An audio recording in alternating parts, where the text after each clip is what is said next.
Sorry about that, guys. It would help if I turned the mute setting off at the home studio today. So that's why we're started off on the struggle bus this morning.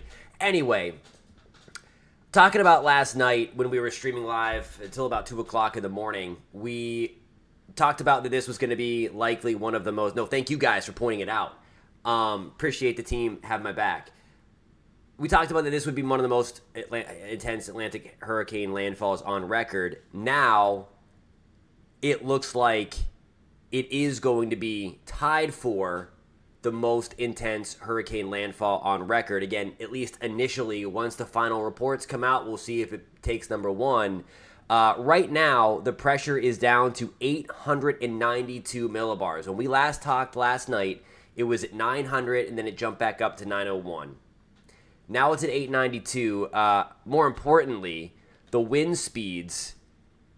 The wind speeds said are now 185. So, question from AR: is it true it will be stronger than Katrina? It is way stronger than Katrina. I mean, Katrina is not even in the same playing field as this storm right now. Katrina had at landfall anyway. Katrina's landfall was. It was a very large storm that helped to play the intensity of the damage that we saw not only in New Orleans but across the entire North Gulf Coast. At peak intensity, I can't remember the wind speeds that Katrina achieved when it reached peak intensity in the middle of the Gulf.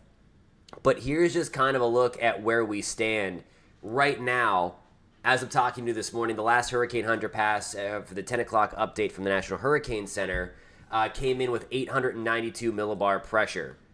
The lower the pressure, the stronger the storm. So now this ties the Labor Day hurricane of 1935 for the most intense Atlantic hurricane. This is anywhere. This is landfall. This is in the middle of the ocean. Everything. Typically, when we get these storms this strong, they are not at the landfall point. And we are unfortunately seeing that with Hurricane, I almost called it Wilma because it resembles that, Hurricane Melissa. I want to get to a couple of things here for our friends in Jamaica and for anybody else onto the stream. And thank you guys for joining. If you're finding us for the first time, hit that subscribe button. Again, we talk about the weather all the time. We cover these live weather events as they happen and talk a lot during the week about your storm reports. If you're interested in that kind of stuff, please consider joining the team and hit that subscribe button. So here we go right now. This is why the title says making landfall. So we're in the process of landfall happening. These poor people of Jamaica, right? We talked about last night that between Black River and Bull Savannah would get the landfall. And there it is right there. It's kind of moving, wobbling north-northeast. So right now, Black River is going to be getting the most intense stuff. It's pretty nasty there right now, I can only imagine.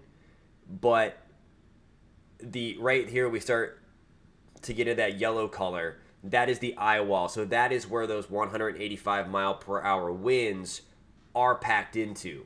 So it's just in a narrow ring there right around the eye.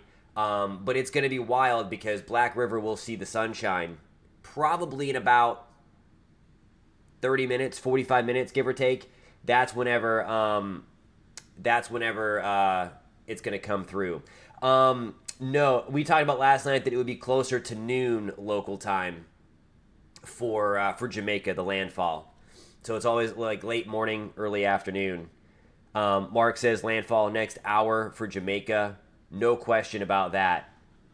And we'll wait till the National Hurricane Center officially calls it. But landfall is the specific point whenever we get the eye half on, half off.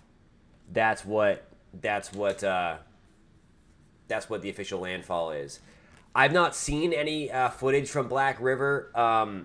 There may still be some live cameras left. I don't have permission to show them, and I don't know if they have power to stream out there anymore. I would imagine that power is going to be hard to come by already from just the night that they've had with these increasing hurricane winds. Let's go. I'm going to show you this is the current, this was as of, I think, 8 o'clock this morning, so we're going to get a fresh one of these. The hurricane winds, no doubt, have spread onto the land, but you see that the island is under the influence of winds greater than 40 miles an hour. And this is, by the way, sustained winds. So this wind field would be winds sustained at 40 miles an hour and then winds sustained at 75 miles an hour or greater. So that is, I mean, it's sustaining tropical storm force winds is hard in of itself, let alone sustaining hurricane force winds. Now, I guess if there is a positive, the hurricane force winds are kind of tightly packed on the western side of the island, but the western side of the island is just going to get the worst of this. What's even more kind of jaw-dropping is the visible satellite. Just look at this thing. It doesn't get more perfect from a meteorological standpoint. I know perfect is a terrible word to use, but because this situation is just so not perfect, of course. But my goodness, I mean, you can see right down into the ocean the mesovortices. It's hard for a meteorologist to say. Are just cranking out in there. You can see the different shapes. Let me see what the resolution looks like. You can see those little like swirls in there. I know the resolution kind of gets crazy, but those little swirls in there, those only happen in the upper echelon of hurricanes when it is very, very intense. And it just looks like a pillow. It's there are no words to describe this.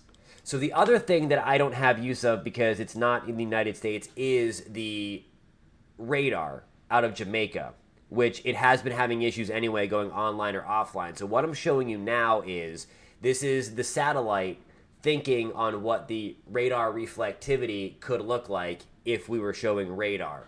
So this helps us out when we don't have the radar, and this is going to help us out when we kind of look at landfall here in about an hour, give or take. So right now, I guess we're doing okay on the eastern side, Point Antonio, Morant Bay. Still some very, very strong winds. AR's asking, I read somewhere that Melissa will be apocalyptic. Would you agree? I mean, it doesn't get much worse than this, unfortunately. So in parts of Jamaica, yeah, I mean, I don't know that people are going to be able to get in or out of the island. I think Kingston, and where one of the airports is going to be spared at least a little bit, relatively speaking. Again, it's going to be bad everywhere, and God only knows what the flooding is going to be looking like on the eastern side of the island, where we do have, at least relatively speaking, the lighter winds. I use that word loosely. But certainly that kind of stuff is going to be held, like the maybe apocalyptic damage is Bull Savannah, Black River, Albertown, Discovery Bay. I mean, all this stuff here, and then all of this is in the mountains, although not as high. Do I think it will grow stronger? It doesn't have much time. I mean, maybe a little bit. I mean, now it's just going to be for historical purposes, just on where this thing is going to rank in the strongest of all time. And again, right now, this was kind of the breaking detail here, which is why I use the word breaking in the live title, which I rarely use. But it's going to make landfall as the strongest landfalling Atlantic hurricane on record, tied for. We had this quiz last night in the chat.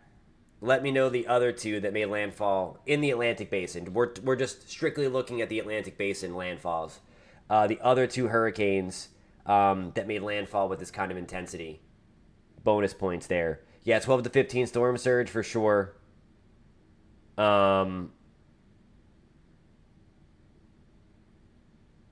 Sally was an Andrew. I'm sorry I had to go through that. That is wild. Our chief meteorologist, where I work, WKMG News 6, we're based out of Orlando. She was, I think, 5 years old when Andrew hit. She's from South Florida.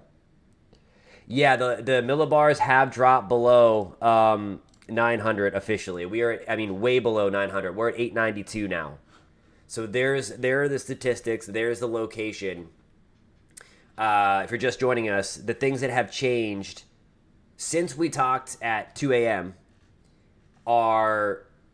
it is picking up speed. Okay, that's at least good news, and that was to be expected. Now that it's feeling the trough, I'll show you that in just 1 second. But the pressure has dropped further to 892, and the winds are now up to 185. Last night they were at 175. So there may be room for this to go up maybe a little further. It's not going to change impacts. It's already catastrophic, and that's the thing. So the only thing that would change here is the fact that where it ranks in history, and you never like that. Unfortunately, the eye never went into a shedding phase. It never went through an eyewall replacement cycle, so therefore it never weakened. That's it. So it never went through one of those. It tried to, and it kind of merged, and it fended it off. So there was never any eyewall replacement cycle to help out, and it doesn't look like it's going to start one before landfall. The highest gust could be well over 200 miles an hour. Let me see.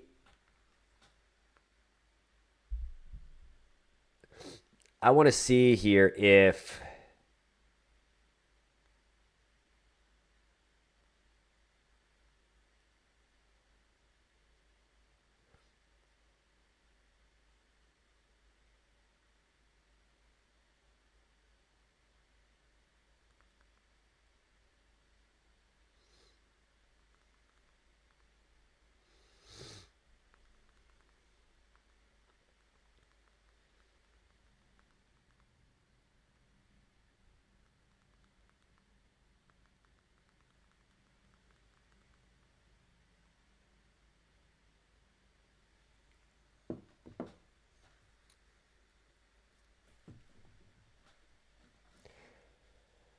no, I mean, yeah, I have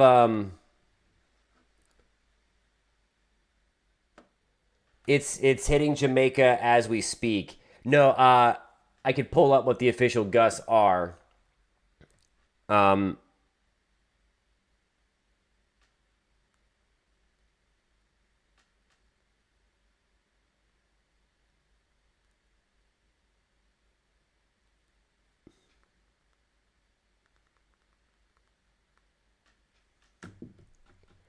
yeah, it says 892.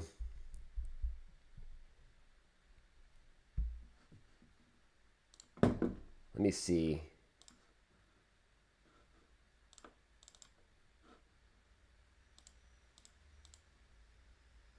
I'm just going to change some stuff in real time because I can add that.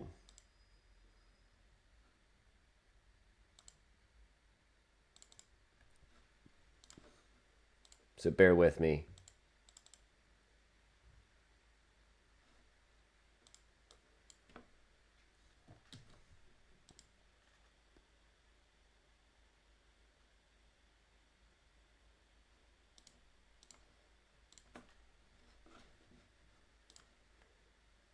So we'll be getting another one of these in a little bit too with the 11 o'clock advisory that comes out. And I'm just checking the latest Hurricane Hunter stuff. So my apologies for the pauses.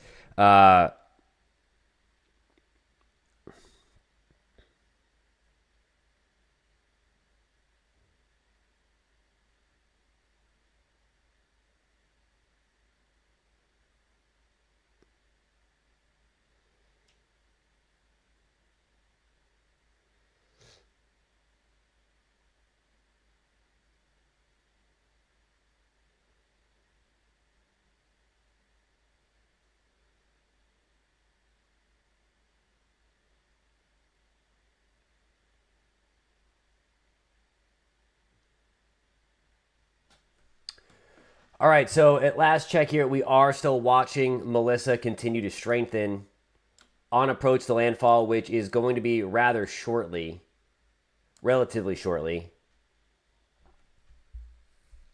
The eye is expected to go on within the next hour or so. So we talked yesterday that it was going to be about noon Eastern time. So it's going to be right on the money there. Again, it should be in there without about the last hour.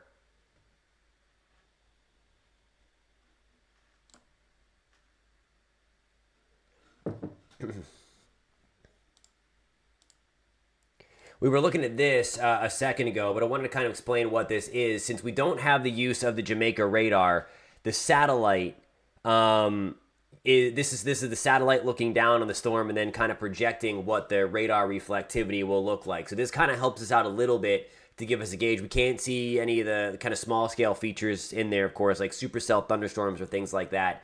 But we can see where the heaviest rain is, and we can clearly see where the eye is, and it's not that far off. Let me see. It is not that far off at all. I'm going to add my distance tool if I can.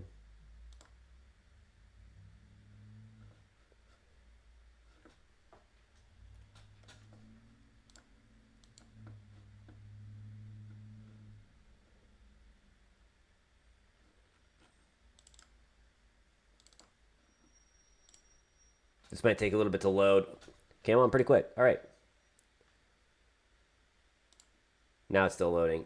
What I'm doing here, I'm uploading some of our hand tracking stuff or our interactivity stuff so that we can kind of look a little further. So the Eyewall is about 4 miles offshore, or about 4 is at 6 miles offshore. 4 minutes offshore. That's, I don't know what speed that is using. Let me. So it's about, the Eyewall is about 14 miles from the shore of Jamaica. It is kind of going north-northeast, so maybe more like 20.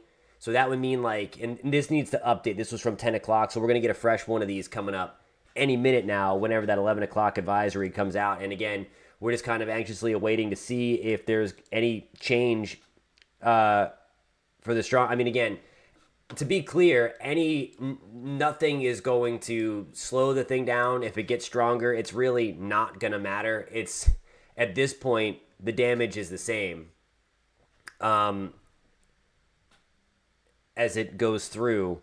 But there is, if you're just joining us this morning, Eastern time, 10:41 Eastern time, as we wait for the 11 o'clock advisory, there it is. One of the most intense hurricanes in the Atlantic Basin ever is about to make landfall in Jamaica with maximum sustained winds of 185 miles an hour. The pressure now down to 892 millibars.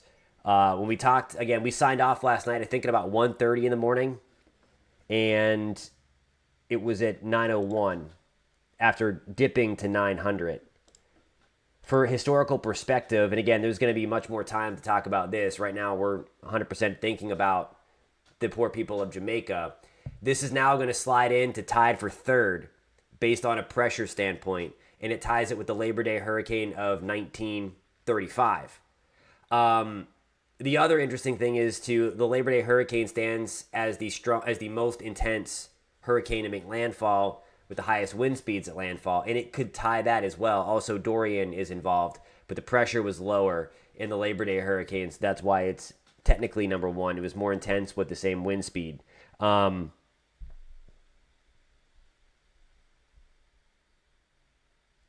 it doesn't matter now.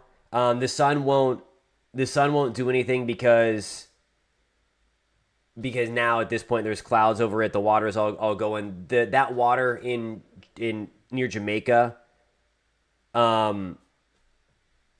is juiced to the max. It's the warmest, deepest water on the planet. So it doesn't even it could be cloudy, which it is. And yeah, that's not gonna have any impact. And actually, these hurricanes do their strengthening at night. It's the opposite of thunderstorms on land. It's their strongest at night because you still have the very warm water, and then the atmosphere above it cools at nighttime. So that's where you get that instability.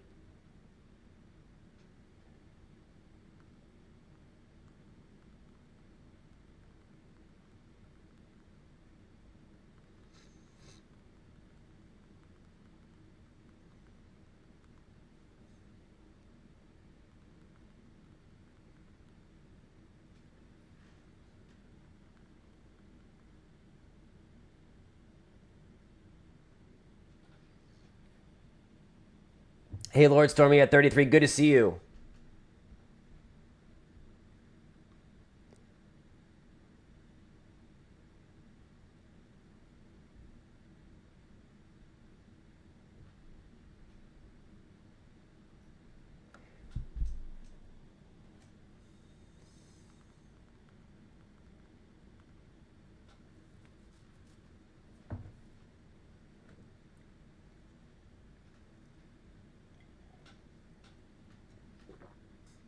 Yeah, and I mean, just circling there, it would really be hard. It would really be hard to watch a pressure drop. I mean, that thing would have to be really. That thing would have to really be going. Saint Catherine. Saint Catherine is not going to be in the eye. That's correct me if I'm wrong. That is northwest of Kingston, right? Saint Catherine is just to the right. Let me get to the map real quick. Just so we know. I believe St. Catherine is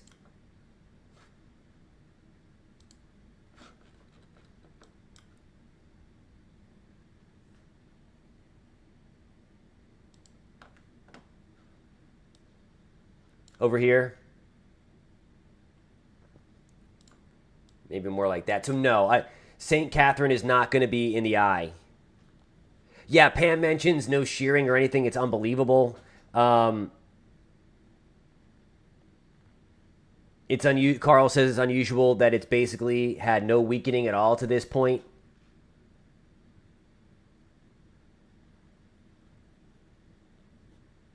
Yeah, it tried it a couple of times last night, and instead of an Eyewall replacement, it was an Eyewall merger. So it didn't tear down its eye. It just the outer eye wall came in. It merged with.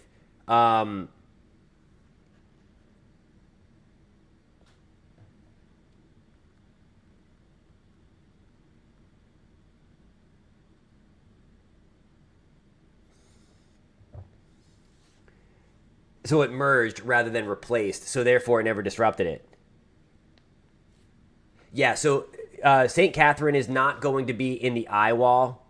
So you're going to be spared the worst winds in St. Catherine. However, you're talking about strong tropical storm force wind gusts, maybe hurricane force wind gusts on the island. We'll take you hour by hour in just 1 second. Pam says, yeah, I think it said that. No shearing. Melissa, trust me when I tell you that this is not coming to Florida. This is not coming to Florida. I don't know where that narrative continues to manifest.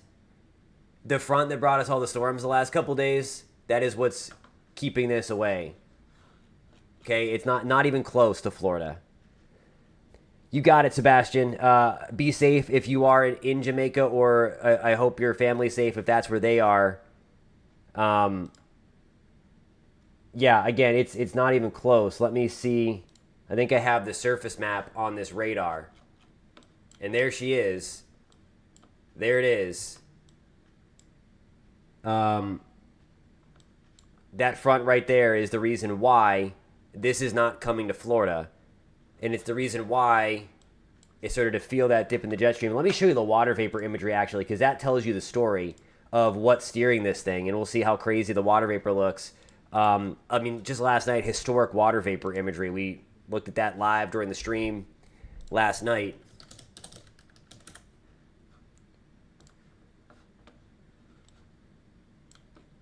There is the trough.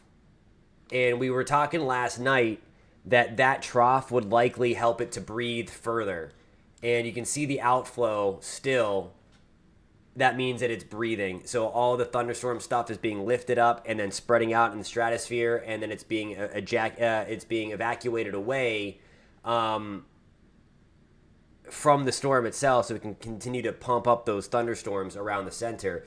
Just look at this thing. I mean, it's actually even more defined on this water vapor imagery this morning than what it was last night. And that was pretty, I mean, just absolutely insane. But this dip in the jet stream right here, that is what had been well forecast for the last 10 days that would protect Florida and the southeast United States and the Gulf Coast. that's what was slamming the door to shut the Gulf down. And then there's even another one back here. This is what's going to bring the chilly air in for the eastern third of the country for Halloween. That is going to send anything packing. Nice little coastal storm developing here, though. The Carolina coast. See that? Spin it up. But boy, this is just something you certainly don't see every day. And again, very, very close to making landfall around the Black River, Hodges, Belmont area. It's going to be somewhere in there because we're just watching it wobble north to northeast.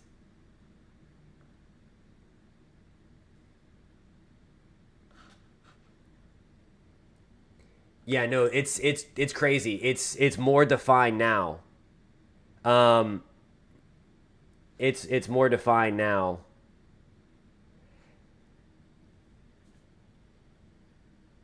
No, and Carl's right. And the other crazy thing too is the best environment is actually like just a little further to the west of that. So like if it got out in between Jamaica and the Yucatan, the environment was even better. So like it's not even it's crazy. Hey, good morning, Rich. No, I went to sleep at about 2:30 and then got up at about 8:30 today. It is. So yeah, we're in the process of making landfall right now. So that pretty much white ring that you see there, that's the start of the eye. So the eye wall is coming on shore. It kind of goes that way. So I mean, we are literally miles away from the strongest part of landfall. And this is going to be nothing short of historic. Let's see if the 11 o'clock advisory is out.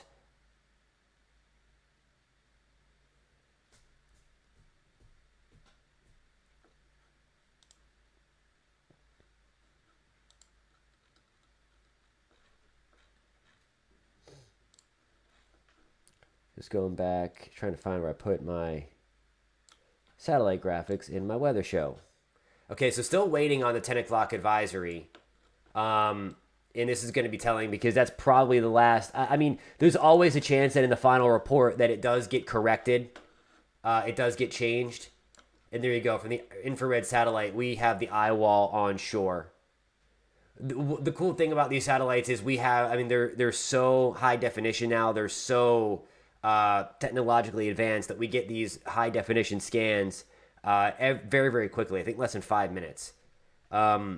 Whenever we have the mesoscale channel, as we call it, on a location.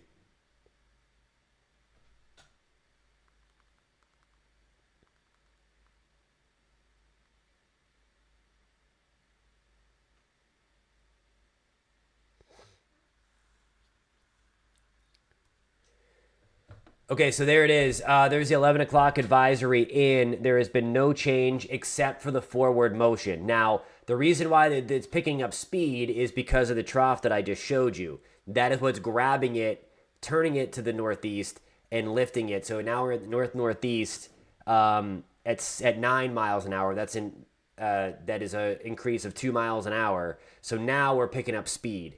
So that's at least a good thing for the island that get it off the island as quick as possible, if anything. But you see there, it looks like the final pressure is going to be 892 with winds of 185 miles an hour coming on shore, which would tie it, again, with the Labor Day hurricane of 1935 for the strongest Atlantic landfall on record.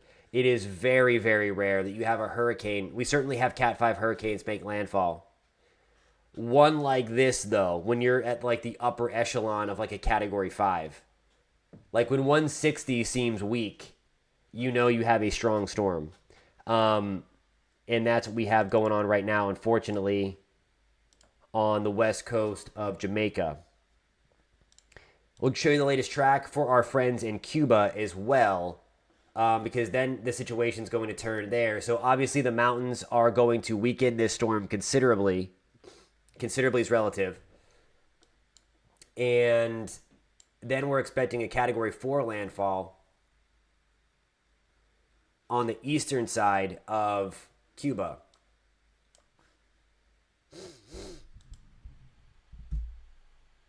Sorry, I thought I was going to sneeze. didn't want to sneeze on everybody.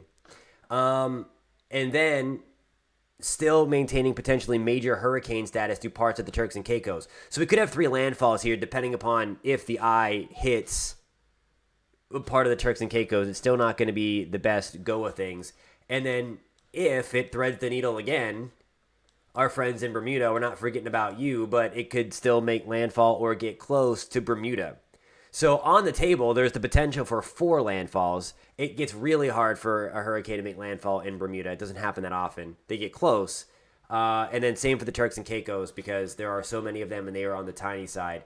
But there's the entire track of that, and you see it nowhere close to the United States. Not even close, okay? So just want to show that because as our friend Melissa pointed out, there are still people out there that somehow want to get this to the United States, and that's just not happening. Just not happening. I want to show the hour-by-hour forecast. I think these are the late, yeah. I mean, they're the European ensembles. Everybody dialed in. I mean, it's right there. So, models really don't help at this point anymore because we know where it's going kind of other than those wobbles. So here we go. Let me just make sure that I have the latest model data in here so that I can give everybody the best information. And I do. This is from early this morning. This is the latest stuff. I'm just going to change my pause points a little bit. Okay, and the pause points look good. And that's so that I can get the dabber out. My little dabber right there so we can check what the winds are. And I mean, those are wind gusts of 130 miles an hour. That's the model forecast. So in reality, we know that sustained winds are 50 miles per hour higher than that. And the models, obviously, especially the European, it's not a good intensity model to use. It's decent on track. It did very, very well with Melissa. After initially thinking that it was going to be weak and get buried in Central America, it caught on at a pretty early stage in this development that it was going to come toward Jamaica, Cuba. But there we go. So this is 3 o'clock in the afternoon. I just want to give you guys some kind of timeline. Still, look at that around the Eyewall. That's going to be devastating. Wind gusts still way after landfall. 2 hours, 3 hours after landfall, still pushing 130 miles an hour. It could be higher than that in the mountains because we're further removed from the ground where friction is less. And so it's not going to stop as much of the wind. Devastation. Devastation. Again, we're getting spared for the most part in the eastern side of the island. Kingston, our gusts could go up to hurricane force throughout the course of the next several hours and into the evening. But we're missing the core. So now finally we see the Eyewall get off the island and then it moves towards Cuba. And then what we have going on here, still wind gusts of anywhere. I mean, look, it's just crazy. Wind gusts of 120 to 145 miles an hour. And that's a strong Category 4 hurricane making landfall in southeast Cuba. And then it works its way into the Turks and Caicos. And again, it might make a landfall here too. And again, these are obviously over water, so there's less friction, so the model's going to be a little hot. I mean, show in reality, I think a little bit closer. And then kind of get through the Turks and Caicos. So the European would suggest that we are going to see a landfall, a third one, in the Turks and Caicos with at least a strong Category 2 storm, maybe a major hurricane still. We'll see what the mountains of Jamaica and then Cuba do to the storm, although it's going to have a little bit of time to pick itself back off the ground. So there's kind of the timeline. Again, for Jamaica, things start getting better late tonight. So as we're in kind of landfall now, we're tracking the worst of the storm. And then by like 11 o'clock midnight, it will still be breezy, but it will, things will start to improve for sure.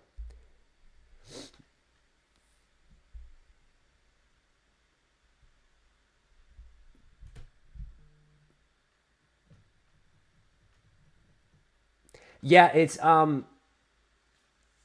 so, and that's the thing. So this is, when we get these strong hurricanes like this, it brings back up that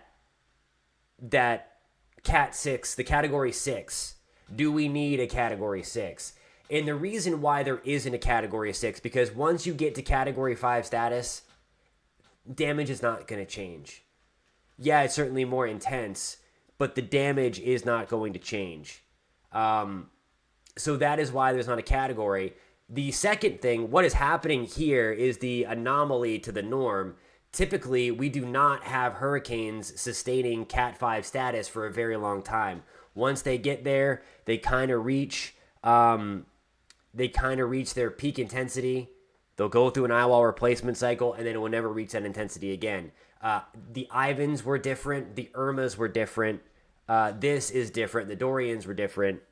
So, I mean, if we continue to see this going down the line, I mean, where would Category 6 start? If you go from 131 to 157, that's a 25 mile per hour jump. So we're at 157 plus 20, 67, 77. I mean, I guess 185 would start it. As we were just talking, I mean, I would say that's the thing. I would think 185 would be the next thing up. But all of that kind of stuff is based on as well, like what kind of damage that it's going to do. And that's the reason why, I mean, once it's Category 5, the damage scale is already called catastrophic. So I don't know how you get higher than catastrophic. So that's why there's likely never going to be a Cat 6. Let's see. Melissa just wobbled slightly to the west, putting Savannah, Lamar, and Darlston in the direct path. Yep, and then Rich nail on the head there.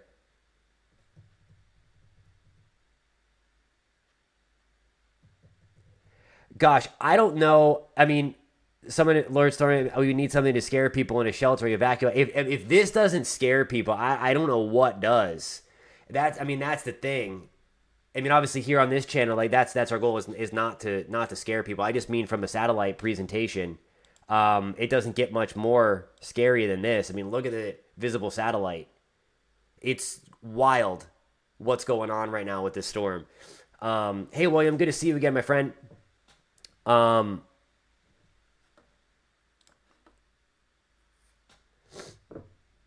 holy cow. Weather Roamer, sorry, I just saw your comment. This will be a hurricane when it makes a pass. Yes, it will. It will. Maybe Cat 2 hurricane still.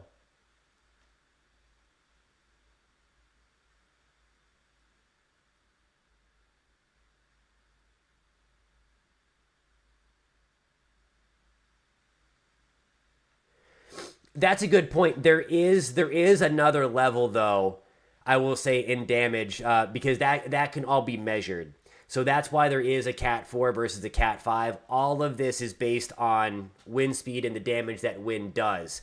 Same thing with that's why we have the enhanced Fujita scale for tornadoes now, because building codes have gotten better. That's all tested. There's actually near the Hurricane Center at FIU, Florida International University, they do have a big wind room that they test this stuff.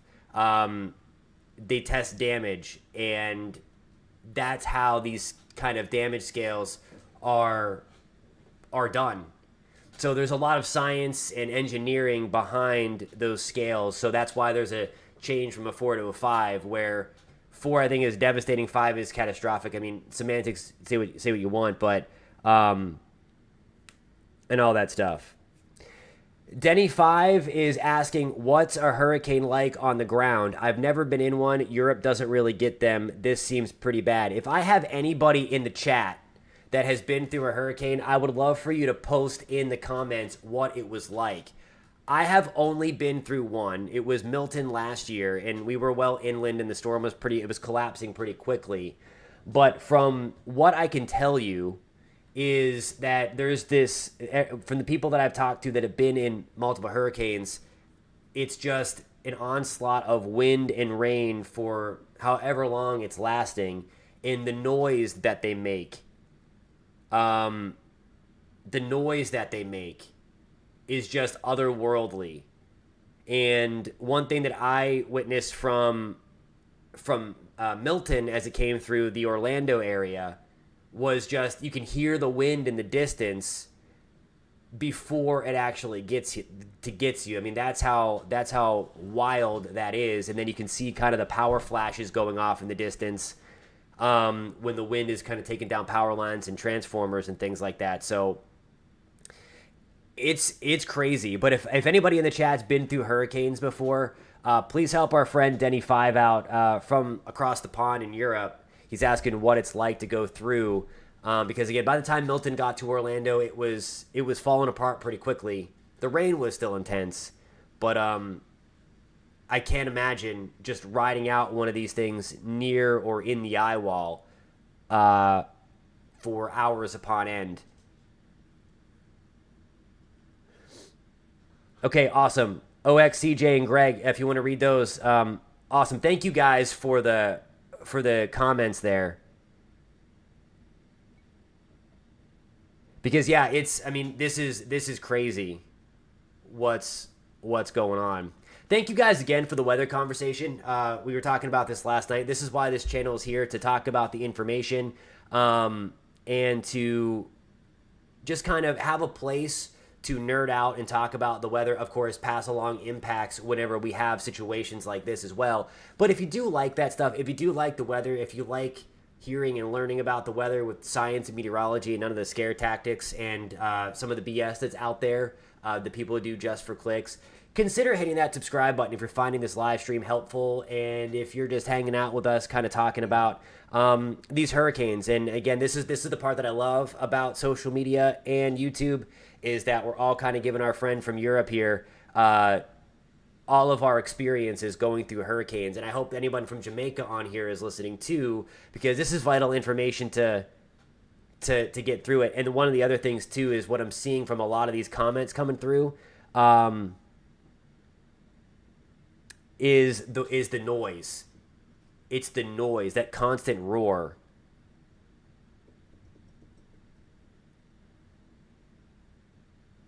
I don't know much about. I know Sonia is out there, but that is on the other side.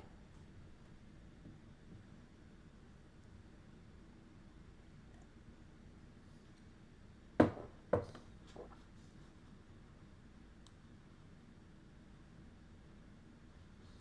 going to try to...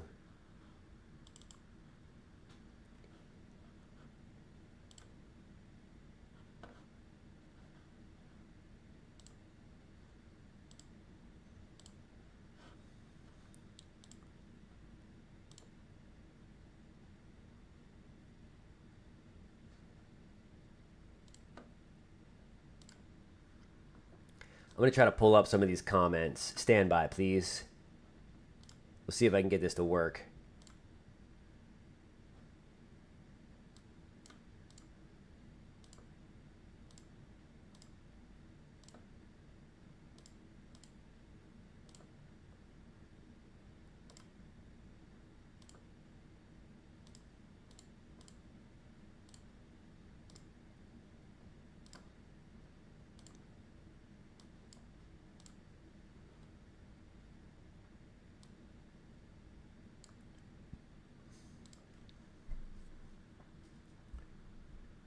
Donna went through Hurricane Katrina. Can't even imagine that. Miss Mariona went through Ivan in Mobile Bay. So that's a great way to put it. She says it's going like through an hours-long tornado. That's a fantastic way to put it.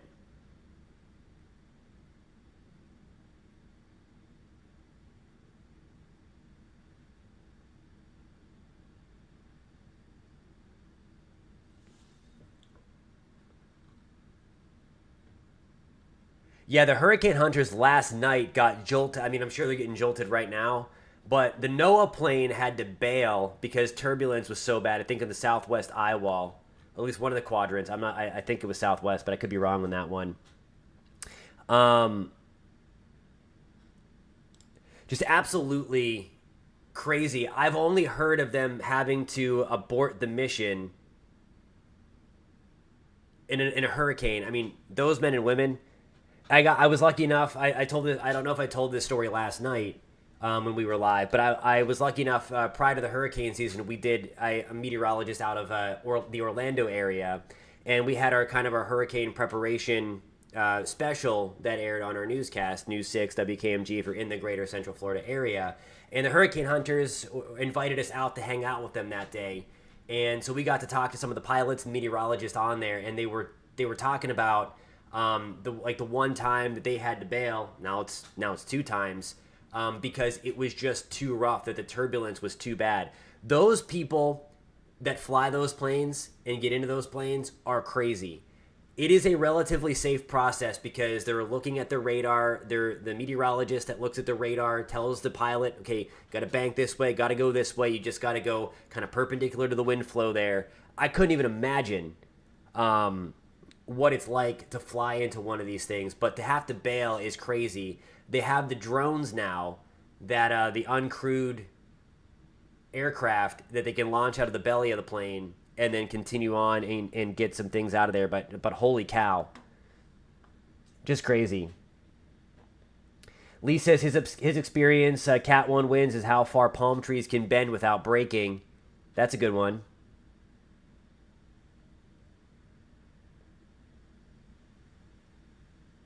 Air Force got stuck in there. Lightning and turbulence forced them back.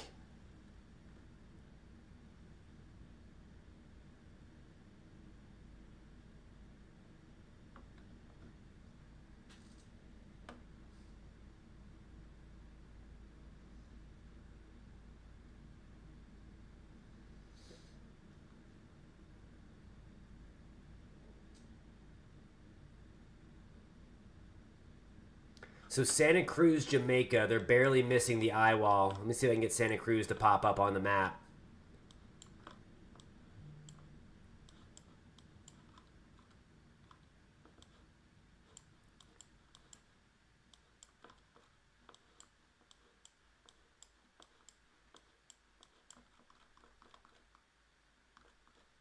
Yeah, I can't get Santa Cruz. Let me see if maybe I'm looking on the wrong side of the island.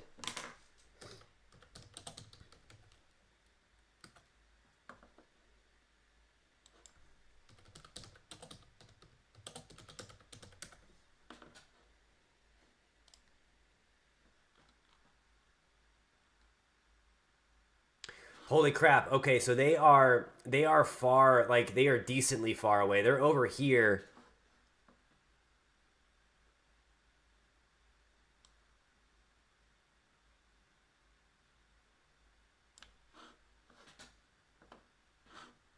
Black River.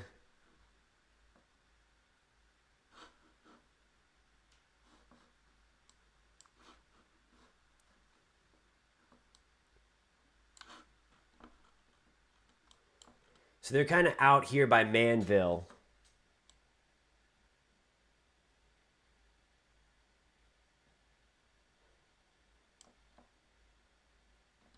They're in between Manville and Black River, so they're kind of right here.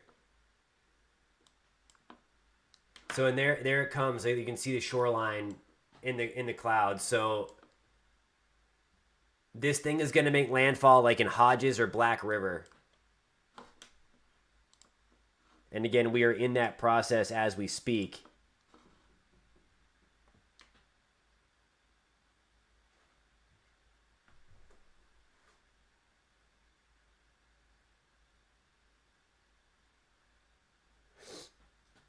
I mean, Daddy Shark brings up a good point. Yeah, I mean, if it wasn't for that trough, this would have been a Florida storm for sure.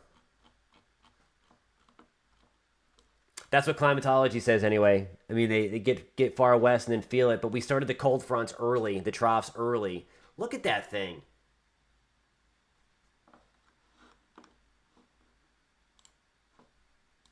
I mean, this is just incredible, the presentation, and unfortunately, this has to hit land.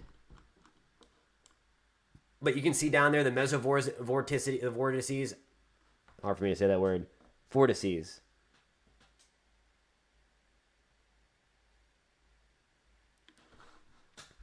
Lord Stormy, it's a couple of things. Safety, the main thing. If there would be an issue and the plane goes down, they don't want it to go over population.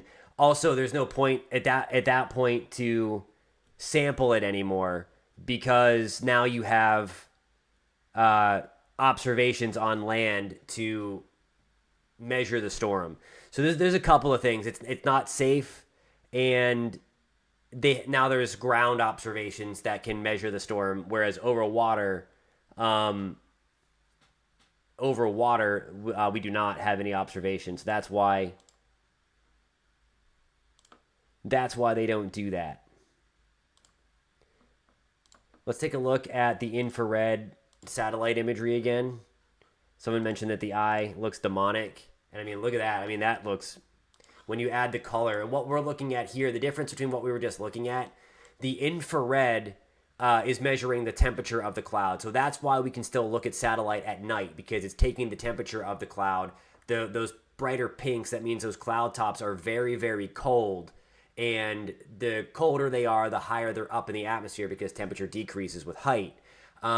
So that is why we have that, and that's why the infrared is colorful. The visible satellite, it explains itself. You need to have the sun, and you can see the storm there because the sun illuminates the clouds, of course, and then that reflects back up. We can see what's going on. We have lights like a flashlight, so you need to have that turned on to see it. So there it is. The Eyewall appears to be working its way into the Hodges Black River side of things, and I would have to imagine that these numbers are going to stick, because the northern Eyewall is getting on shore as we speak, or very, very shortly. Pressure at 892, 185 mile per hour storm. If you're just joining us, and I first of all welcome. If you're finding our channel for the first time, would love to have you on board. If you're finding the weather conversations we're having interesting, please consider hitting that subscribe button, as our weather community, over 105,000 or 104,000 strong now, thanks to all the new subscribers, gets there. We'd love to have you on board and join the team. So as far as the most intense hurricanes go, this is the list, and now we are tied for third with Melissa. Melissa has tied the Labor Day hurricane of 1935 for the most intense hurricane on record. Still behind Gilbert. Gilbert did not make landfall, though, in Jamaica with that pressure. And then Wilma, of course, that was otherworldly, getting down to 882 millibars back in 2005. So we've now surpassed Rita from 2005, and also Milton from last year. Milton, by the way, is actually 895. It was corrected in a report that the drop zone that measured 897, it was estimated that a little bit later on it actually bombed out a little further and got to 895. So not the history that we want to be talking about when we have a storm of this magnitude reaching land, that's for sure. See you, Rich. Good to see you, my friend.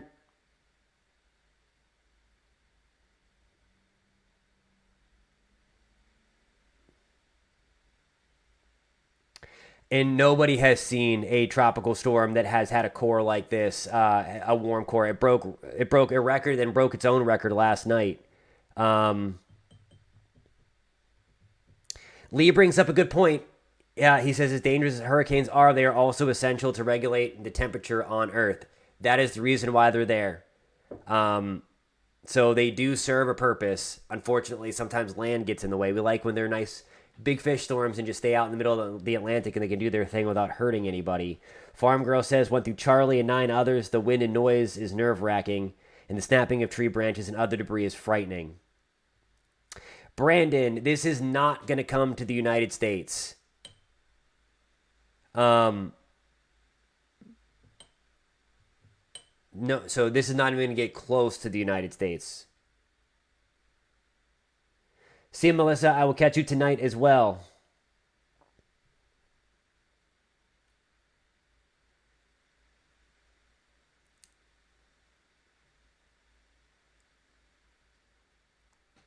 Yeah, Daddy Shark brought this up, and this kind of goes to Lord Stormy 33's comment there about the Eyewall replacement cycle. It's just wild that it was never able to complete it.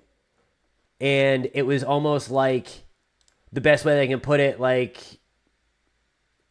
you know, maybe a manager coming to take the pitcher out of the game. Max Scherzer just did this. And then, I'm not doing it. So, like, the outer Eyewall tried to develop and come in, and rather than just replace it, they merged, which is something kind of crazy. But also, I think that becomes less likely when you have like a typhoon looking like storm, like a storm that, I mean, did not look like your typical Atlantic hurricane. It just doesn't. They're not supposed to be like a compact disc like this.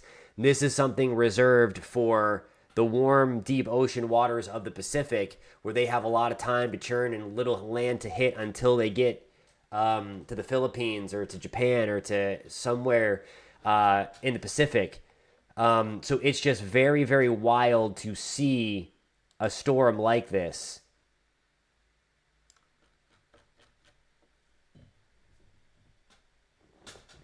Yeah, he says Wilma's getting name dropped a lot, but reminds me of a storm like Haiyan. For those that don't know, Haiyan was a very intense storm that hit the Philippines.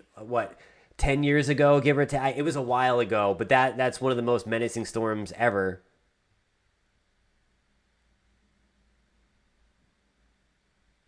It does affect the human body. You can definitely, when the pressure drops like that, for sure, aches and pains will go up. 2013, okay.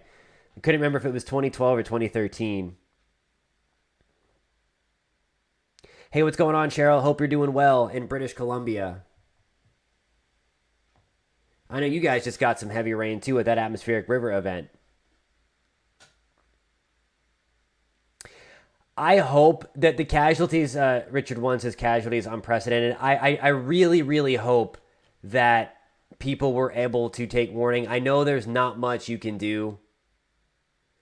I know there's not much you can do on an island. I mean, you can get off of the island. I hope that people at least got east when the forecast kind of hone on. It's funny. You mentioned that, Miss Mariana or Ona. Sorry if I'm getting your name pronouncing it wrong. She's mentioned strange how Jamaican government is giving a press conference right now while explaining the mechanics of a hurricane, while making no mention that she's about to make landfall. We did a video the other night, and we talked about that the government was kind of brushing this off. That they said that it was going, and there were, I don't know if anybody follows weather Twitter. That's a thing, by the way, if you're not familiar. So many American meteorologists were sharing that press conference and be like, what are you talking about? That the government said that it was going to stay south of the island. Meanwhile, the Hurricane Center, they've had a fantastic forecast this entire time. With the aggressive nature of the wind speed and the increase in winds, they've done very, very well. So hats off to the National Hurricane Center again for a job well done on this forecast. Nonetheless, the next day, the government was like, okay, actually, this is going to be bad. This is unlike anything we've ever seen before. And again, for parts of the island, this is going to be way worse than what Gilbert was. Like, not even close. The eastern side, closer to Kingston, Gilbert might still be worse. Let me turn my lightning overlay on. I believe I can do that. We have lightning detection, and I'm going to turn that on. There we go. So now we can see what's going on. So there you go. Look at that. This is crazy. Look how much lightning is in there. It's not done. That is a mean storm. When there is that much lightning in the eye, that is crazy. My goodness. There was that explosion where the pressure dropped again. And, I mean, it is still going on. This has no signs of any kind of weakening. These thunderstorms that these poor people are going to have to deal with in the Eyewall momentarily or as we speak is just going to be nuts. They are getting the full brunt. I mean, at least I would like to have seen the lightning go down in this. And it's not. And that is a sign that, I mean, while we might not see numbers drop, in terms of the pressure or in terms of that, these thunderstorms are going to be very, very intense wrapped around the Eyewall. Trekker T says, hello, I was trapped in Cancun by Wilma in 2005 before it made the historic run to Florida. Mainly Cat 3, but stalled for 3 days. Concrete bunker near downtown Cancun. That's crazy. Yep, the HAFS model. In this, if I can go on a soapbox, this is why we need the National Oceanic Atmospheric Administration, because that was their brand new model that came out last year. It's been in operation for a while, but it also was one of the only ones suggesting the pressure of Milton last year was going to get as low as it did. And it did a phenomenal job again highlighting that this one had all that stuff.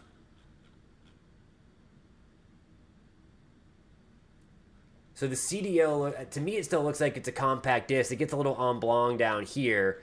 In the eye, it looks like a hexagon because we are those vortices are in there. And when you get those kind of spinning things, it changes the form, the shape of the eye from a circle to kind of like a hexagon or that oblong shape. So again, that is reserved for some of the more intense hurricanes. Hey, Anthony, welcome from Grenada. Appreciate you tuning in. Thanks so much for being here. If anybody wants to join our team, 100,000 strong now, welcome to the team if you're finding us for the first time. And if you want to hang out with us more often as we do our daily videos in forecast and the community section and stuff, we'd love to have you on board to talk about the weather. Hit that subscribe button if you're finding the conversation we're having helpful or just entertaining or interesting and all of that stuff. And I mean, unfortunately, we're also watching this for our friends in Jamaica, which is just a terrible sight. I wish we could be having the conversation with this out over the open waters of the Atlantic and just watching the marvel, but unfortunately, we're seeing history unfold in just a terrible, terrible morning for our friends in Jamaica. And if anybody's tuning in from Jamaica, we've had a few today. We're thinking about you guys. All right, let's see. Unknown Snipers Gang, I got a question. Do you think the hurricane will stay a Cat 5 hurricane leaving Jamaica? I do not. I think the mountains should disrupt. We should see this come down. Unless it keeps on wobbling to the northeast a little bit more and stays just over the little teeny tiny tip of western Jamaica.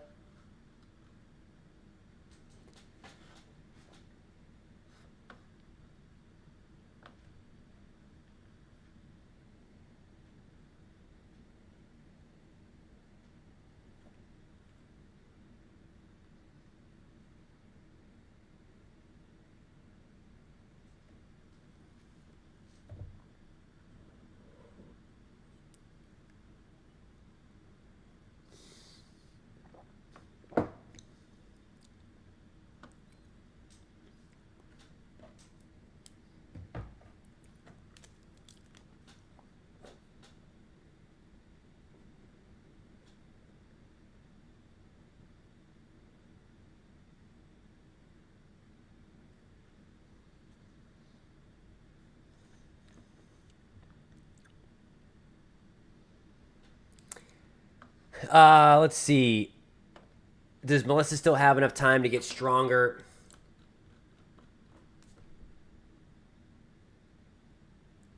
Look at that movement to the northeast, to the northwest. I mean, it's likely a wobble, but like that just bought it a little more time over water.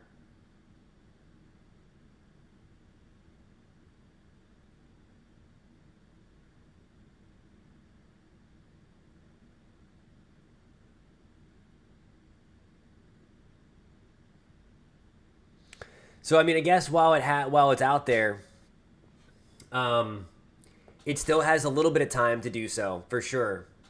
I don't know that we're going to see anything really change significantly with it.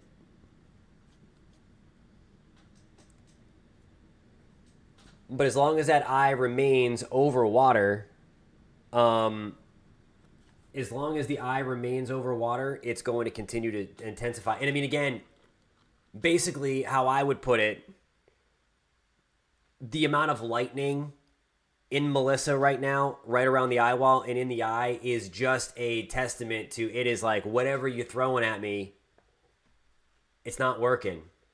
So any kind of wind shear, which there's not much out there, the land interaction that is starting to go under, it's fending everything off, and it's very mean. You never like to see that amount of lightning in a tropical system that is making landfall. Surge had been estimated anywhere from 10 to 15 feet. Um,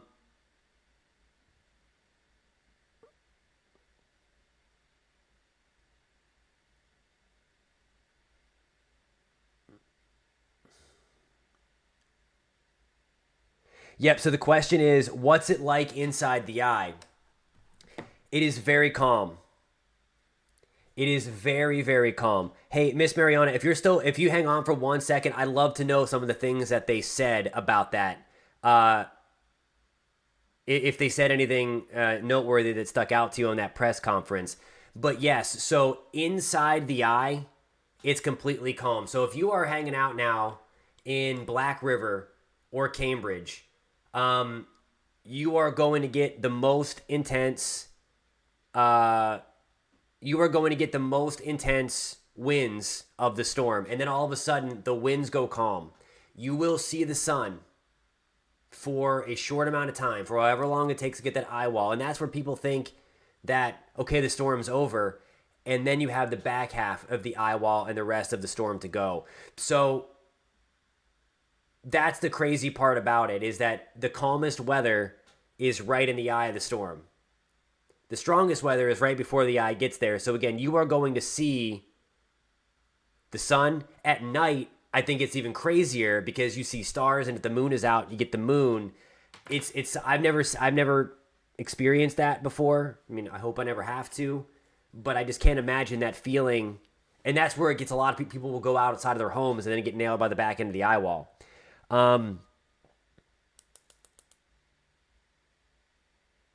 Thanks, Trekker T. I really appreciate that, my friend. Really appreciate that. Birds are another thing. Michael Zara said, yeah, in Gilbert, I saw birds in sunshine completely calm. The hurricane hunter in one of their missions yesterday reported seeing birds flying around the eye wall into that stadium effect. So it's crazy. It's absolutely wild.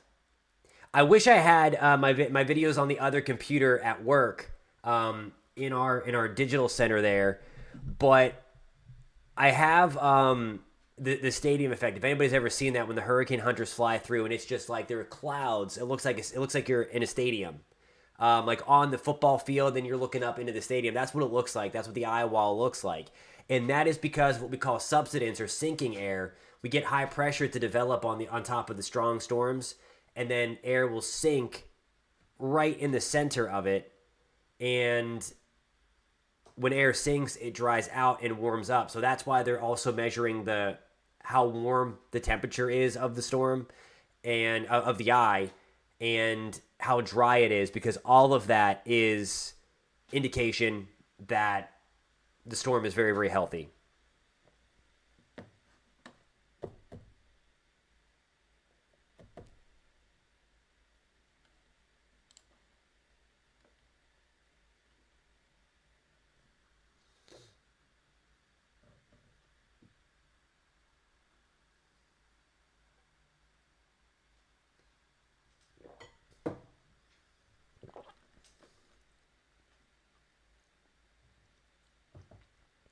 Okay, so they ended the press conference. I hope the response is. I mean, I know we had a group in Central Florida, in the Orlando area, already helping, already getting donations ready to go. So the one thing about the slow moving nature of this and the very accurate forecasts, again, Hurricane Center did a phenomenal job here with tracking this. But with the very good forecast and with the slow moving nature, there has been time to mobilize groups to, once the storm passes, to get people in there fast, pending that the airports become usable again. That's actually our cousin station. I think WPLG is down there.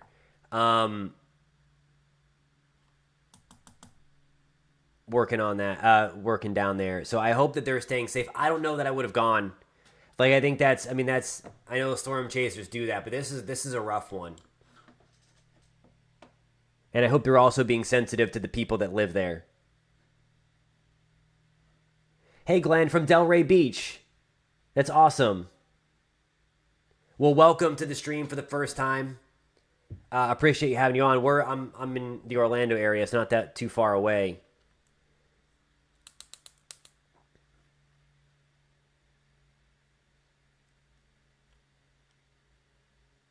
Yeah, and I hope that they. So Cher said she worked on Wilma, Rita, Milton. Every major hurricane has hit the U.S. and Caribbean from 2005 onward. That's wild. I'm sure that you have seen so much.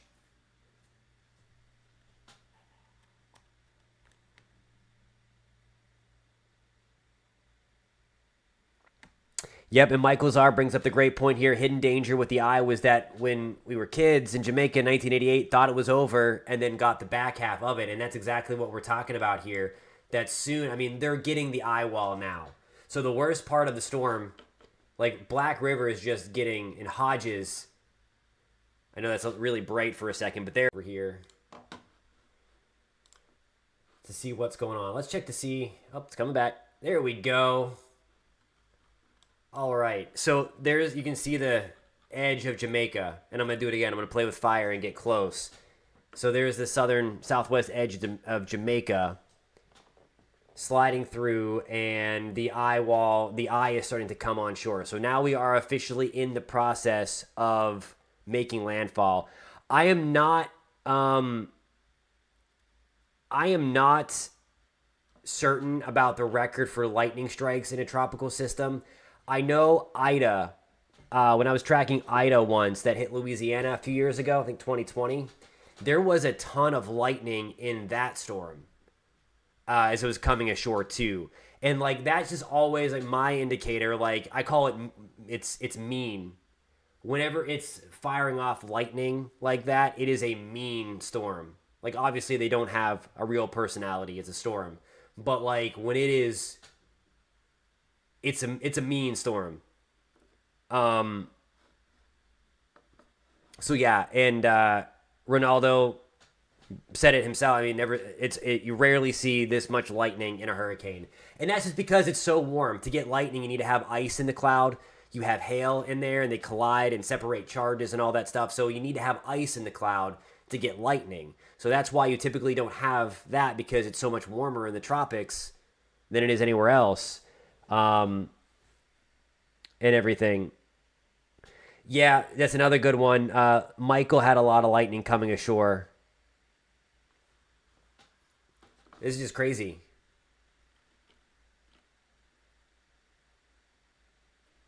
And there it goes, lifting. It looks like, again, Lord Stormy, I was talking about the wobble there.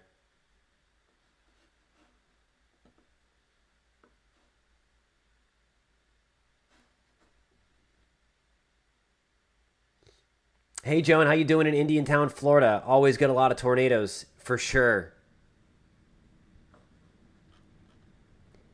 I think they were laughing about Melissa's that the lady of the hour. I hope that they are taking this seriously.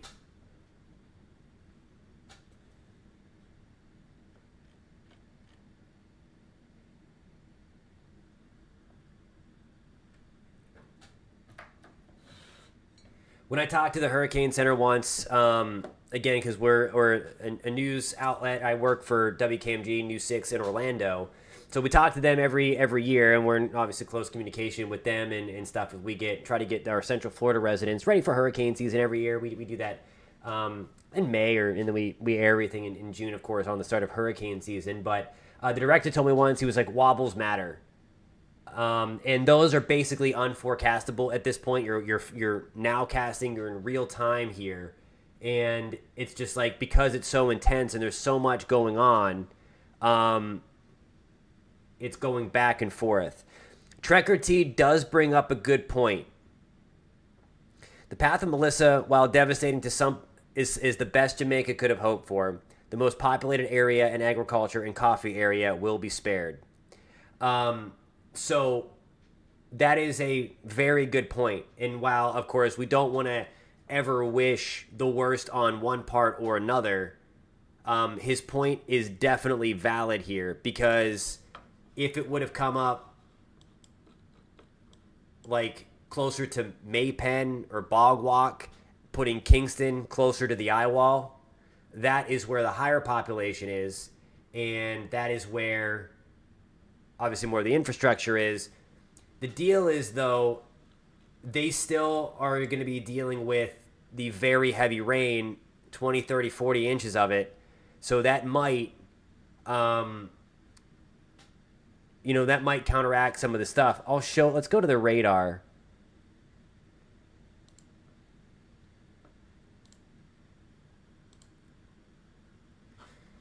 So this is the radar. I think that this is satellite derived, so it's not perfect. I don't have use of the Kingston radar. So what we're using the radar to kind of estimate what the reflectivity looks like on the ground. And that heavy rain spreading back towards Kingston, this is obviously not updated completely because we just saw on satellite that the Eyewall is coming on shore in southwest Jamaica. Yeah, and also another good point, it has picked up forward speed. It has picked up forward speed, which is good.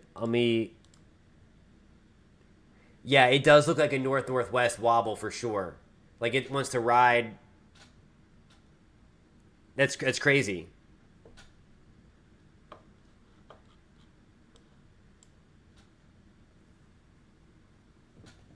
But so there we go with. Look at that last mesovortice. See that spin in the eye? It's cranking. It's just out of control. How well defined that is and how crazy the mesovortices are inside of that storm. You can literally see right down into the ocean there where it's kind of black.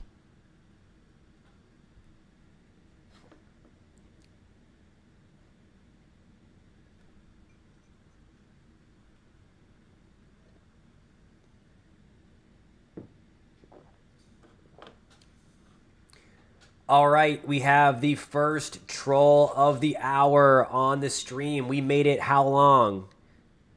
How long have we been on? We've been on for certainly more than an hour, and we got our first troll of the hour in cash that says the storm is not coming. Yeah.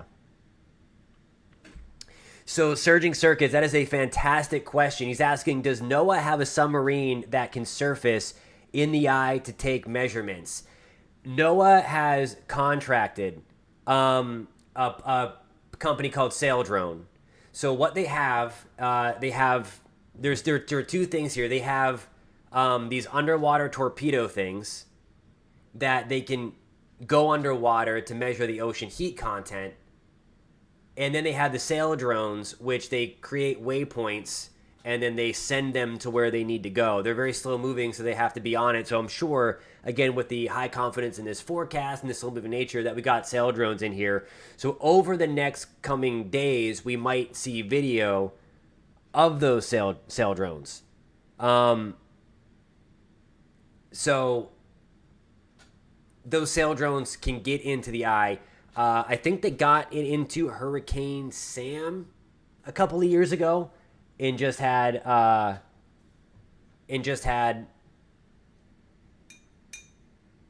crazy video. They have videos on those things and on all that stuff.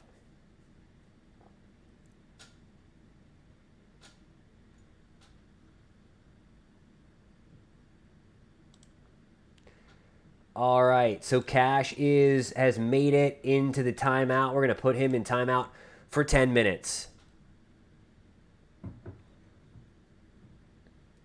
I think we have Milton sail drone for him. They're based out of, I think they have them hanging out off the coast of St. Petersburg. I think that's where they have a cluster, and then they have kind of some roaming. So I would imagine that we have that. Miss Mariona, great point. Is it possible to pick up CC debris signatures on Doppler, or is the environment too chaotic? No, it is, and that is actually how we can determine. I don't know if Jamaica has dual pool radar data. I don't. I wouldn't suspect that they do. But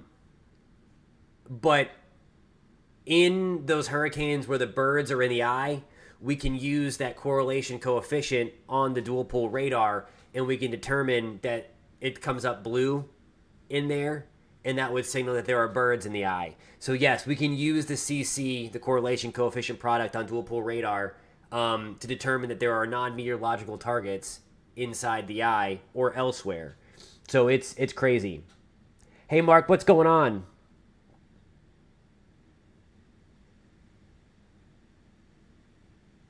Oh, I'm sorry for the spin up tornadoes. Sorry about that. Yes. So you can. The caveat is it's that tropical tornadoes, unless it's Milton from last year. Milton was like the exception to the rule because it was October. We had kind of non-tropical entities also kind of bleeding in to create these big long track tornadoes, especially in South Florida last year. But yes, you can. If there is damage and it's being lofted high enough for the beam to catch it, it will register on the correlation coefficient for sure. It just has to be, it has to catch the scan so that we see it. Oftentimes, tropical tornadoes are short-lived, damaging, but short-lived.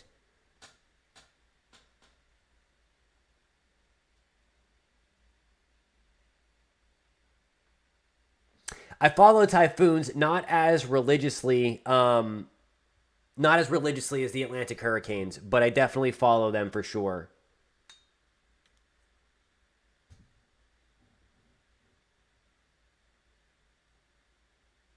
Hey Susan, what's going on in Myrtle Beach? Hey Joseph, good to see you. What part of PA? I appreciate that. Thanks for hanging out with us tonight. I only have about 15 minutes left more to stream, give or take, because then I have to go get ready for work to do the weather in Central Florida.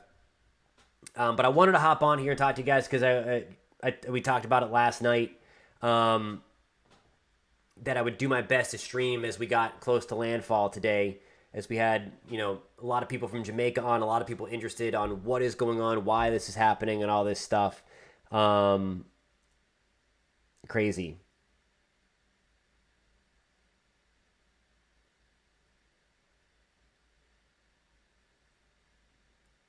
Oh, nice. I love Lancaster. I'm from Pittsburgh originally. That's my hometown. Now in Central Florida. Jensen Beats, what's going on, Randy? And if anybody's from Florida, by the way, we have a live nightly weather show on my news channel's station. It's that I do it every night at 9:30. So if you're interested for that, I actually showed. I mentioned that because Randy said he's from Jensen Beach. I had a live cam from Jensen Beach last night on the stream. So if you guys are interested in that, it's let me see if I can tag it. It's called News 6. We're News 6. Click Orlando. So if you're interested in that, we cover the whole state of Florida and then during hurricane season in tropics. D. Wilton from Cleveland. Uh-oh. The typhoon in Alaska, that came up, and what happened, a lot of times those Pacific typhoons merge with the jet stream, and they create big, big storms out there. So there was the remnants of that, and then that brought all that heavy rain to Alaska. Hey, SKG, we're thinking about you guys. He said he was born in Kingston, lives in Florida. Tough to watch. No, it's really tough to watch. It's certainly, you feel powerless when you're watching something like this, knowing what's going on underneath all these clouds. For Jamaica, just terrible what's going on. Oh, nice. Gibsonia. That's awesome.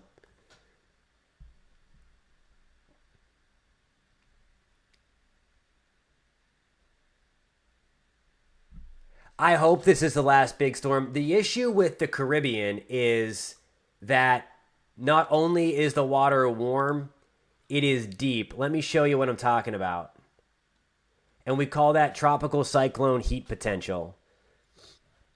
I had that in here somewhere, I think.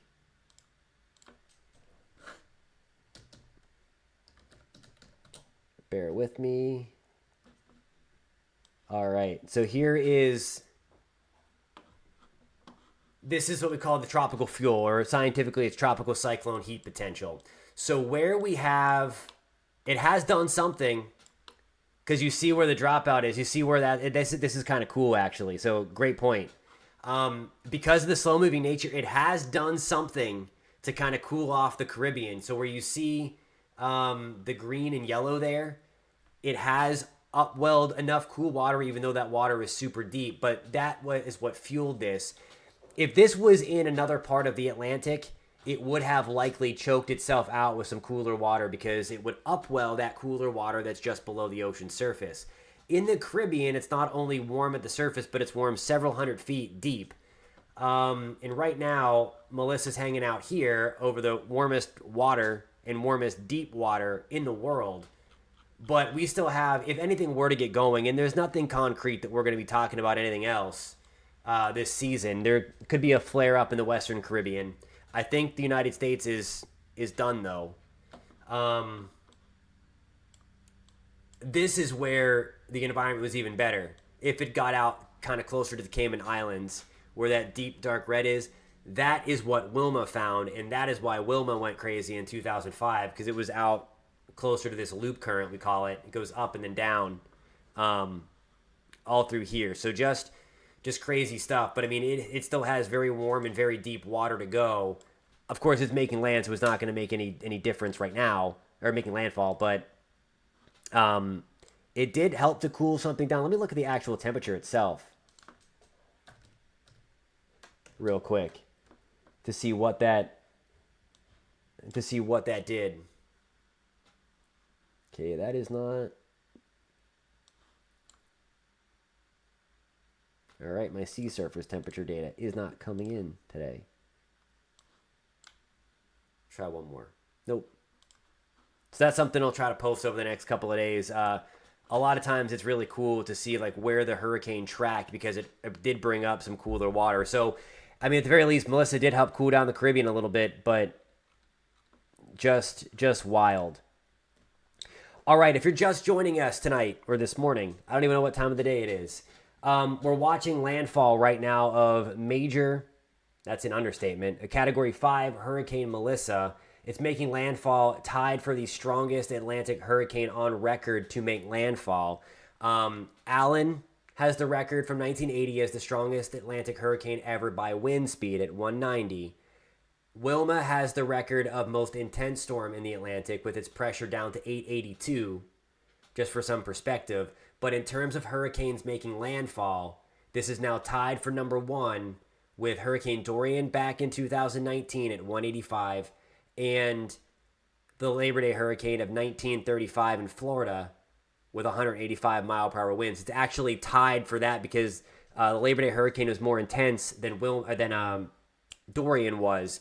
So this like actually tied for the top here with the pressure 892 with the winds at 185 miles an hour. The lightning has been something that we've been marveling at for about the last hour now with the intensity of it in the Eyewall as this is coming shore. Something you normally don't see. It's an indication, again, that it is still very intense. It is very mean. And, of course, I mean, the wind speeds would suggest that anyway.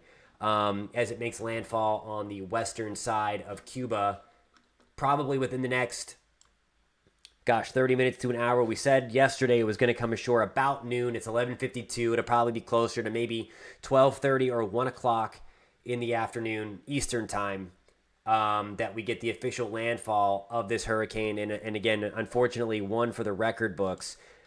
I'll show you what this looks like here. Again, I don't have Melissa on the list yet. Need to update it. But now by pressure, it is now tied for the third most intense storm on record in the Atlantic. That's up there again with the Labor Day hurricane of 1935. It then beats Milton of last year that just cracked the top five. So just an insane kind of turn of events. We talked about this. If you follow, some of you I think follow Get My Tropics Watch newsletter. And if you're interested in that for next year, it is clickorlando.com/newsletters. I'll put that in the... But where is I going with this? Whoops, I completely can't type this morning. But I keep on calling this hurricane season extremely weird. We have had garbage storms, and then we've had Cat 5s. It's so weird. It'll go down in name storms, either average if we get one more, which again, I don't know how likely that is, or just slightly below in terms of name storms. And I'm going to pull up a graphic to show you just how this went to date.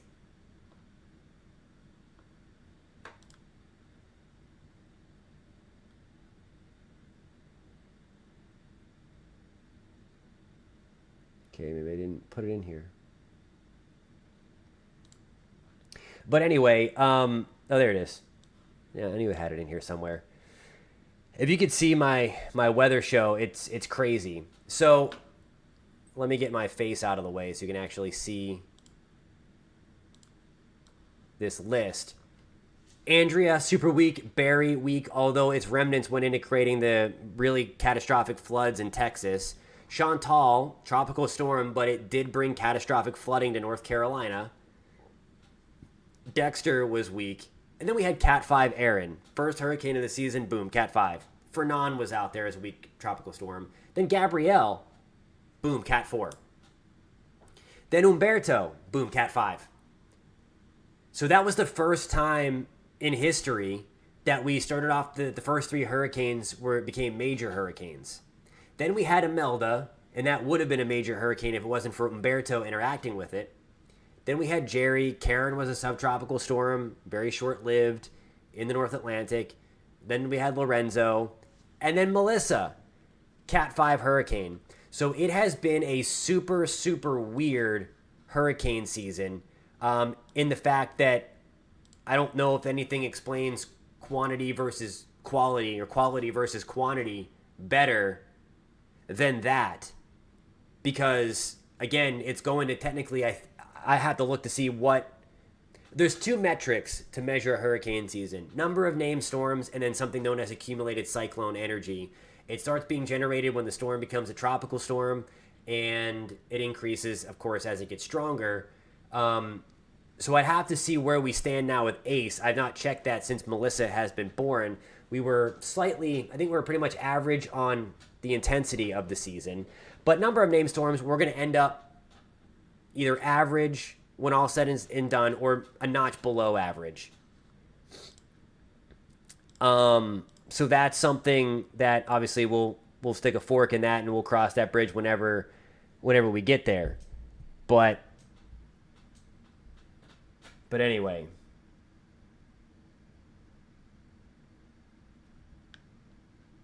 So SKG asks, why does it seem like these major hurricanes keep coming in an active season?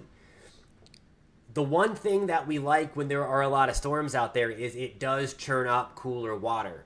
So the issue is whenever you don't have storms, then there's a lot of untapped energy left, so that when you do get the storm, it is just sitting on a powder keg and they just explode.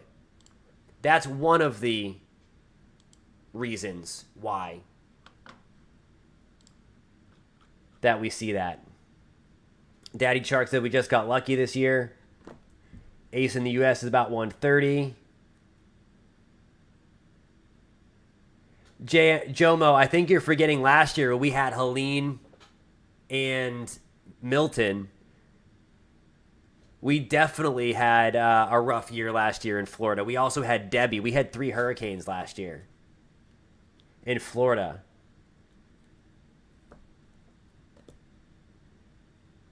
Richard One says, you understand why I laugh at hurricane predictions. I mean, I get it. I get the hurricane predictions. I mean, they're there to kind of get a gauge in the season. It just so happened again. I think we're going to see this going forward, that we have like a quiet first half and these are all going to be backloaded. We talked a little bit about this last night. It wasn't, I don't know, Jomo. I would argue for the people in Tampa and St. Pete that are still cleaning up from Helene and that. I mean, yeah, it wasn't a Cat 5, but they definitely don't have to be, for sure. That storm surge was wild in Helene for our friends on the Gulf Coast of Florida. But yes, no, you're right about that though. It definitely would do work on major cities. This is a rough one for sure. If this is Michael-esque. I mean, it's even stronger than Michael in 2018.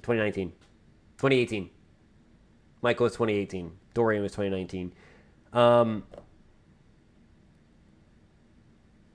It's going to make landfall. It's making landfall as we speak. So the official call will come from the Hurricane Center likely within the next hour. So I'm going to say around 1 o'clock Eastern time, give or take. So in about an hour. Um, Someone mentioned about being lucky with Dorian, Florida. Yeah, yeah. I'll say that for. I mean, Dorian was, and that goes again with the data. Um, that cone, if you remember, Dorian was pointed right toward Florida. It was going to come through closer to the space coast of Florida, and then it stalled out over the Bahamas, and then it basically waited for its next thing, which was a trough, to kind of kick it out. So, and that's the one thing of having limited data. The upper air pattern was not sampled correctly, so modeling helped to put it toward Florida.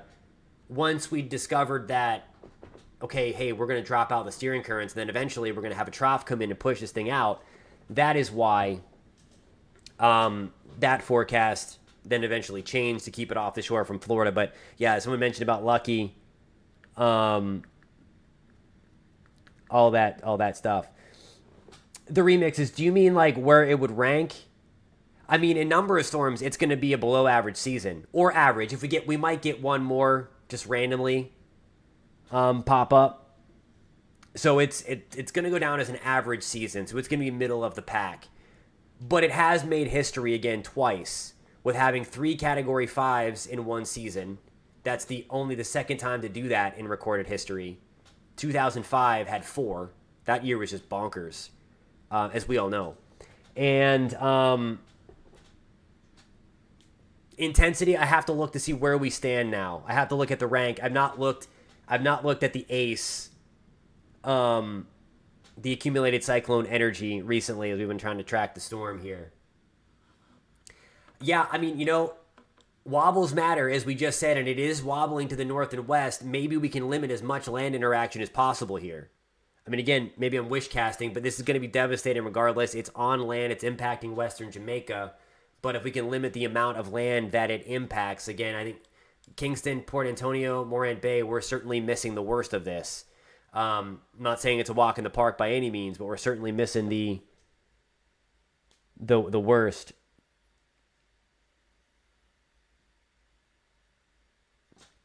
Yeah, and Daddy Shark hit the nail on the head. That's the hardest thing. Rapid intensification right up until landfall is the norm now, and it's because of the warmer ocean temperatures. And it's likely because of the warmer oceans and because of the Earth being warmer, that's why we're actually seeing smaller amounts of storms, but more intense storms. So I know there's a common misconception about like the Earth warming, we're going to see more storms. The warmth that does not impact the number of storms. It impacts the intensity of the storms and how wet those storms are. And we're seeing that increase. So just like last year, just like this year, we had a stability issue for the storms. I mean, it's good for us. There's less storms out there, but I mean, this is what happens as a result, that you get more of these. I mean, we just had 3 Cat 5s in the last, 6 weeks? Like Aaron was earlier in the year. So we've had a Cat 4 and 2 Cat 5 for sure. So yes, no, Montego Bay is the second most populated city for sure. But what I mean by that is just for the Eyewall, right at landfall.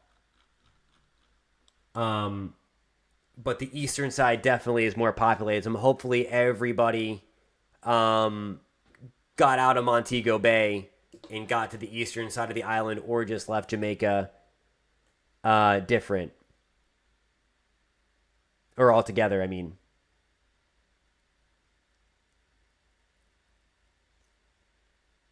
Definitely, we saw the Fujiwara effect this year, which is also something that happens more frequently in the Pacific because there's more water. But Umberto and Imelda did that dance. That was the Fujiwara effect. One bus on the road they're driving us. You have the sky cam up. I know I'd love to be able to show those, but I do not have permission to show those. Were there more cold fronts than average? I think they started earlier, and that helped too.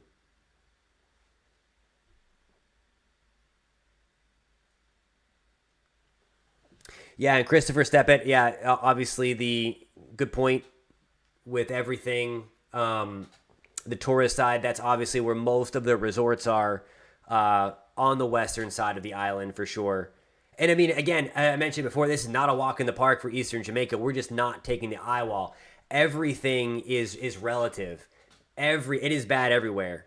It is bad. I mean, we're getting feet of rain on the eastern side of the island. We're getting 185 mile per hour maximum sustained winds on the western side of the island. So I guess I'm just trying to look for the positives in any kind of way possible, but there's really not in a situation like this. There just really isn't. We're making the warming waters affecting the jet stream pattern and trending storms to the future be more into the Gulf rather than the East Coast. You know, the East Coast being quiet has to do more with the Bermuda High being on the weaker side lately, and that has to do with the North Atlantic oscillation and the temperature in the water up there south of Greenland and stuff like that. That's also been on the warmer side. So it depends. There are, we'll see. I mean, in the 90s, obviously we had the East Coast getting hit by a lot more hurricanes, and the Gulf was pretty much nothing got in there. So these things do go on cycles as well. It's just, okay, what is a warming climate going to contribute to that? And everything. So there's a lot involved with that. La Nina being active does have something to do with it. It really didn't this year. We just got into a La Nina, which typically does promote more activity. The La Nina came on a little too strong or a little too late this year to really impact anything here. This was born by something known as the MJO, Madden-Julian Oscillation. It helped to fire up thunderstorms and really pump up that tropical wave that moved off of Africa. So, all that stuff. Yeah, Ivan was a mean one. I mentioned before I was from Pittsburgh. We got back-to-back floods from Hurricane Francis and Hurricane Ivan that year. So it was intense all the way up, even that far inland after making landfall in Florida. So it's crazy. Yes, and the 8-inch snowstorm in Mobile, that was nuts. That was, I mean, just crazy what happened on the Gulf Coast last winter. I mean, I don't know if anybody will ever see that again. That's just, I mean, at least that much. At that point, there was more snow in the Gulf Coast than there was in Minnesota to that point of the season. Just crazy. Alrighty, guys. I have to get going. I have to go get ready for work. I have to go in and get ready to be on the news in the Orlando area on News 6. If anybody happens to be tuning in from the Central Florida area, tune in to News 6. Tonight, we're going to talk about our big cool down coming to Central Florida for Halloween. This could be one of the coolest Halloweens that we have felt in Florida in more than 10 years. I'm talking 70s.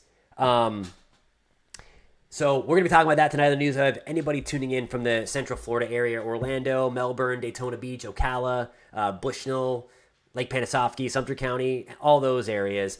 So we'll be on starting at 4 o'clock. And, of course, we're going to have the latest on Melissa as well. If you're not in the Central Florida area and want to still tune into the news, you can download News 6 Plus. That is a free download. There's also, I have a bunch of hurricane loops built. So even if you're not out in the Central Florida area, you can search News 6 Plus on your smart TV, and I do have this tropical loop built that you can watch this in real time coming through as you watch this. Also, if you found this live stream helpful and informative, if you want to join what I would consider the best weather team on YouTube, because we are a collective team, I need your storm reports.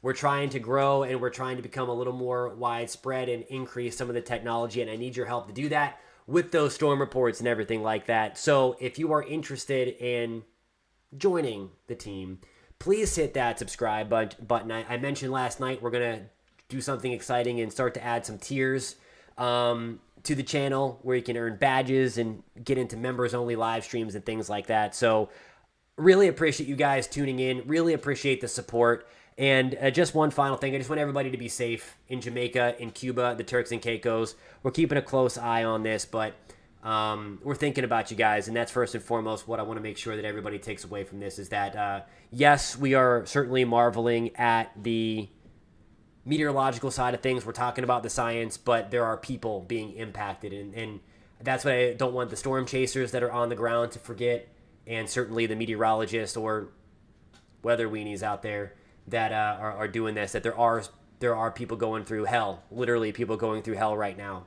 And we're praying for them in Jamaica, and we're thinking about everybody in Jamaica and Cuba and the Turks and Caicos. So we can't forget that. So with that said, please hit that subscribe button. At the very least, give this video, live stream, a thumbs up, and we will catch you soon. Thank you for the conversation. Be safe, everybody. We'll see you soon.